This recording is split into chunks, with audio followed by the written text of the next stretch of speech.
ஒரு எலக்ட்ரானிக் பொருளை வாங்கினால் இன்ஸ்ட்ரக்ஷன் மேனுவல் இருக்கிறதோ, படித்தால் எப்படி நம்ம சரியா ஆப்ரேட் பண்ணுகிறோமோ, வாஷிங் மிஷின் கெட்டு விடாதபடி, கீசர் கெட்டு விடாதபடி மேனுவலை ஜாக்கிரதையா படிக்கிறோம். வாழ்க்கை கெட்டு போகாதபடி கர்த்தர் கொடுத்த வசனங்களை நாம் படிக்க வேண்டும். வேதம் சொல்லுகிறது, உம்முடைய வசனம் என் கால்களுக்கு தீபமும் என்னுடைய பாதைக்கு அது வெளிச்சமுமாய் இருக்கிறது.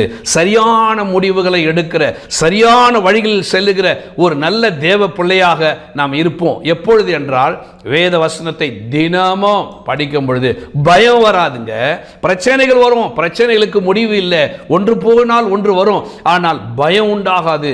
அதற்கு பதிலாக வேத வசனங்களை தியானிப்பதனால விசுவாசம் பெருகும், ஆண்டவர் மேல அன்பு பெருகும்.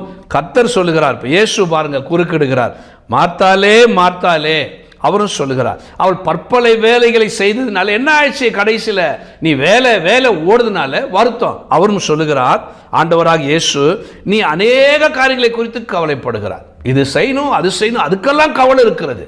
நீ அநேக காரியங்களை குறித்து கவலைப்பட்டு கலங்கி கொண்டிருக்கிறாய். 10:42 லூக்கும், தேவையானது ஒன்றே ஒன்று, மரியாள் தன்னை விட்டுடாத நல்ல பங்கு தெரிந்து, விட்டு எடுக்காத நல்ல பங்கு, தன்னை விட்டு போகாத நல்ல பங்கு. நீ பிரயாசப்படுகிற, நீ ஓடி உழைக்கிற, நீ வருத்தமடைந்து நீ பற்பல வேலைகளை செய்கிற எல்லாம் உன்னை விட்டு போகும்.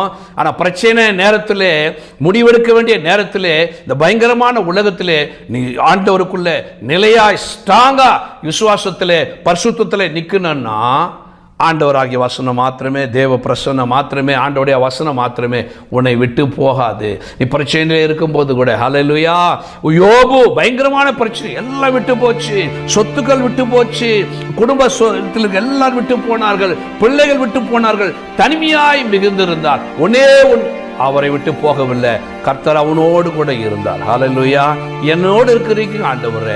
இடது பக்கம் வலது பக்கம் முன்பக்கம் பின்பக்கம் பார்த்தால தெரியல ஆண்டவரே, ஆனால் நீர் நான் போகும் இடத்தை நீர் அறிவீர், நீர் என்னோடு கூட இருக்கு.